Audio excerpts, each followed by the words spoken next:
تقدیر ہر انسان کو اختیار دیتی ہے، یا تو آپ ہاتھ پر ہاتھ دھرے بیٹھے رہیں اور قسمت کو کوستے رہیں کہ میرے ساتھ سراسر ناانصافی ہوئی ہے، یا پھر محنت سے ان موافق حالات کو اپنے حق میں کر سکتے ہیں۔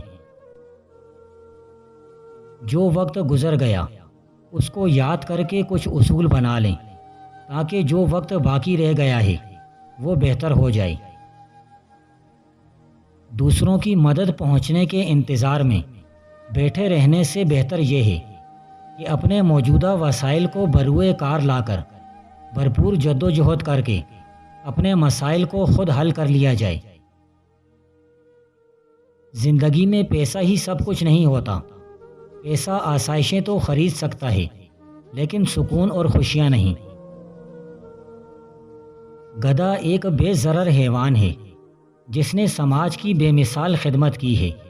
شیر ایک وحشی درندہ ہے جس نے ہمیشہ انسان کو نقصان سے دوچار کر کے قتل و زخمی کیا ہے، پھر بھی سماج میں گدھے کو نیچ اور شیر کو باعث فخر سمجھا جاتا ہے۔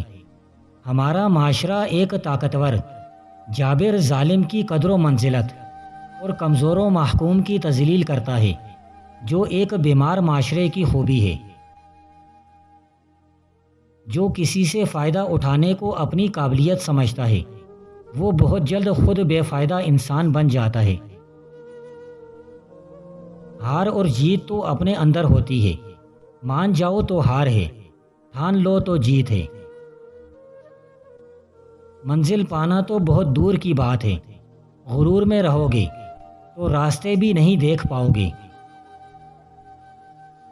ہمیشہ کے لیے کچھ بھی نہیں ہوتا، اپنے آپ کو دباؤ کا شکار نہ بنائیں۔ کچھ بھی ہو، کیسے ہی برے حالات کیوں نہ ہوں، وہ بدلیں گے اور ضرور بدلیں گے۔ جن میں تنہا چلنے کے حوصلے ہوتے ہیں ایک دن انہی کے پیچھے قافلے ہوتے ہیں۔ کامیابی ہمیشہ ناکامیوں کے بعد آتی ہے۔ اس دنیا میں فتح صرف اسی کے لیے ہے جو شکست کو مان لینے کا حوصلہ رکھتا ہے۔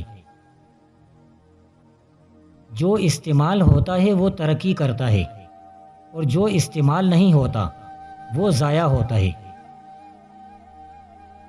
ریس میں جیتنے والا گھوڑا نہیں جانتا کہ کامیابی کیا ہوتی ہے، وہ دوڑتا ہے تو صرف اپنے مالک سے ملنے والی تکلیف کی وجہ سے۔ تو آپ کبھی بھی اپنے آپ کو تکلیف میں پاؤ تو سمجھ جانا کہ تمہارا مالک خدا چاہتا ہے کہ جیت تمہاری ہو۔ ایک غلطی تعلیم کے سلسلے میں یہ بھی کی جاتی ہے کہ ایک وقت میں بجائے ایک ہی علم پڑھانے کے کئی باتیں غیر متعلقہ بتائی جاتی ہیں، اور ایک وقت میں مختلف کتابوں کا مطالعہ کیا جاتا ہے، جو کہ بالکل غلط طریقہ ہے۔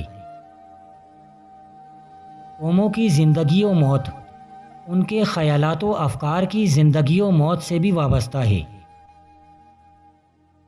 جو بچہ بہرا ہو زیتون کے پتوں کو کچل کر ململ کے کپڑے میں لپیٹ کر دبائیں، جب رس نکل آئے تو اس میں شہد مکس کر کے رات کو سوتے وقت کانوں میں انگلی ڈال کر اس تیل کی مالش کرو، بہرے پن میں کافی حد تک بہتری آئے گی۔ دراصل فقیر وہی ہے جس کو محبت و عشق نے وحشی بنا دیا ہو اور اسے محبوب کے سوا کچھ اور دکھائی نہ دیتا ہو۔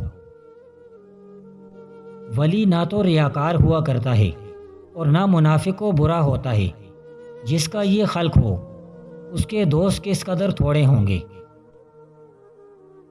جو قوم عمل اور محنت نہیں کرتی وہ تو اللہ کی دی ہوئی قدرتی نعمتوں سے بھی استفادہ حاصل نہیں کر پاتی۔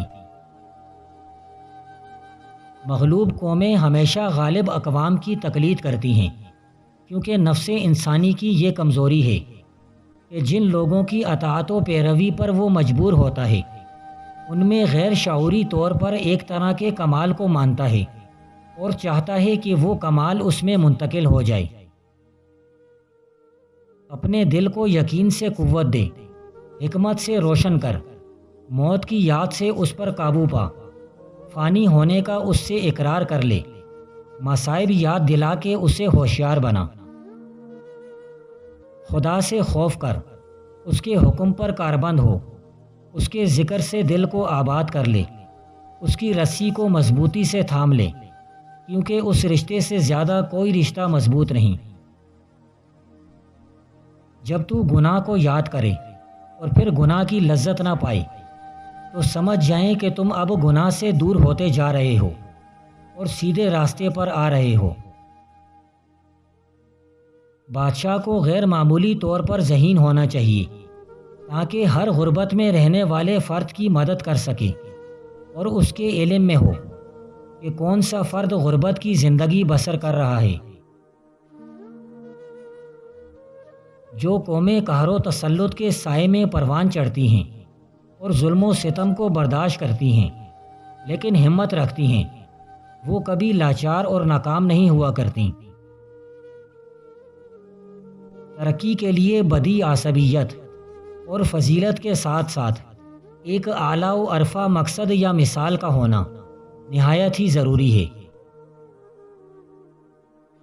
دل کو گزرے ہوئوں کی تباہی سے عبرت دلا، ان کی اجڑی ہوئی بستیوں میں گشت کر، سب کاموں میں اپنے لیے خدا کی پناہ تلاش کر، اس طرح تو مضبوط ہو جائے، پناہ اور غیر مسخر قلعے میں پہنچ جائے گا۔ اپنے خدا سے دعا کرنے میں کسی کو شریک نہ کر، کیونکہ بخشش و عطا سب خدا کے ہی ہاتھ میں ہے۔ بغیر محنت کے رزق چاہتے ہو تو روزانہ صبح کو ایک کام کر لو، تھوڑے سے گندم، باجرہ یا چاول لیں اور 313 مرتبہ صلی اللہ علیہ وسلم پڑھ کر ان پر پھونکیں اور پرندوں کے آگے ڈال دیں۔ تھوڑا عرصہ ہی گزرے گا، خود دیکھو گے فرشتے دروازہ کھٹکھٹا کر رزق دے جائیں گے۔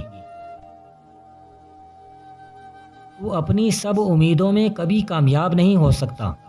زندگی سے زیادہ جی نہ لگا، دنیا ایک دھوکہ ہے، تو بھی ایسی راہ پر چلا جا رہا ہے جس پر تجھ سے پہلے لوگ جا چکے ہیں۔